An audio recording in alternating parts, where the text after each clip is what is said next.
RSS பார்வையில் திருமாவளவன் என்பது சனாதன பார்வையில் திருமாவளவன். RSS பார்வையில் திருமாவளவன் அன்டச்சபிள். RSS பார்வையில் திருமாவளவன் லோயர் காஸ்ட். RSS பார்வையில் திருமாவளவன் பஞ்சமா. RSS பார்வையில் திருமாவளவன் வேஸ்ட்.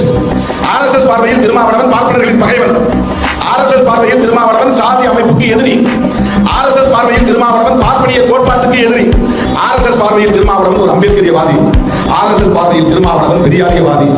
RSS பார்வையில் திருமாவளவன் ஒரு இடதுசாரி சிந்தனையாளர். அவரால் ஏற்றுக்கொள்ள முடியாது. RSS பார்வையில் திருமாவளவன் அவர்களின் எதிரி அப்படின்னு தான் பார்ப்போம். அதுதான் அவரு சொன்னார். ஒருவேளை அவன் ஒரு புத்தகம் எழுதட்டும், சங்கமித்ராவை அடியுத்தி எழுதினால் நல்லது. வெற்றி சங்கமித்ரா பார்வையில் திருமாவளவன் ஒரு அம்பேத்கரியவாதியாக, பெரியாரியவாதியாக, மார்க்சியவாதியாக, மக்களுக்கு தொண்டாற்றக்கூடிய ஒரு தொண்டனாக தெரிகிறார். அதுதான் ஒரு வெளிப்படுது.